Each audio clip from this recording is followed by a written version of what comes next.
రామలక్ష్మి. నేను వైజాగ్ నుంచి వచ్చాను. అలానే నేను హౌస్ వైఫ్గా ఉండేదాన్ని.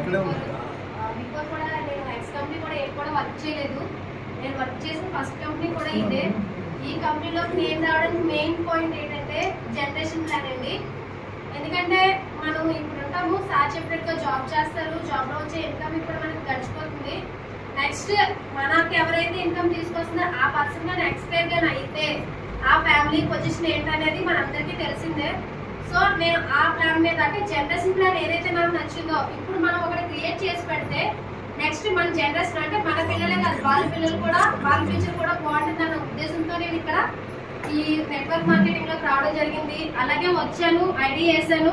సో నేను ఐడి ఎలా వేసాను అంటే దసరా సార్ ఢిల్లీ నుంచి వచ్చారు, వచ్చి 1 డే బిఫోర్ అంటే Dasara sir 1 day before ID చేశారు. నెక్స్ట్ డే మేము ఐడి చేసాము. మేము వచ్చి ప్లాన్ మొత్తం ఎక్స్ప్లెయిన్ చేశారు, ప్లాన్ లో దమ్ ఏంటో చెప్పారు, నెక్స్ట్ మన ఇన్కమ్ స్టోర్స్ ఏంటని చెప్పారు. దాన్ని బట్టి ఐడియా వేయడం, వెంటనే స్టోర్ తీసుకోవడం.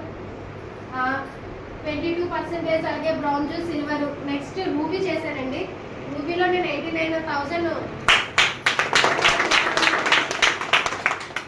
అలాగే కంపెనీలో ఫస్ట్ కార్ అచీవర్ అవ్వడం, అలాగే ఫస్ట్ కార్ లాంచ్ చేయడం కూడా జరిగింది. సో ఇదేంటంటే నేను ఈ కంపెనీలోకి రావడం, నేను కార్ తీసుకోవడానికి నేను అన్నీ కూడా మాకు బ్యాక్ అండ్ సపోర్ట్ చేస్తూ మనోజ్ సార్, దసరా సార్ మాకు పుష్ చేస్తూ వచ్చారు. సో దాని ద్వారా మేము రూబీయే కాదు నెక్స్ట్ లెవెల్ కూడా మేము తీసుకొస్తాము. సో దాని గురించి చెప్పడం కాదు, చేసే చూపిస్తాము. ఇంత మంచి ఆపర్చునిటీ తీసుకురావడం, అలాగే మనకి ఇంత మంచి ఇన్కమ్ తీసుకురావడం మన కంపెనీ కూడా చాలా మనకి హెల్ప్ఫుల్గా ఉంది. సో కంపెనీ తీసుకొచ్చిన కొత్త ప్లాన్ కూడా నేను ముందుకు తీసుకెళ్ళడానికి ఉంది. నేనే కాదు నా టీంలో కూడా కారు తీపిస్తాను. So thank you so much sir, Dasara sir. హార్ట్ఫుల్గా చెప్పుకుంటాను ఎస్ఎల్ సార్కి, ఎందుకంటే మనకి మంచి ప్లాన్ తీసుకొచ్చినందుకు. Thank you so much.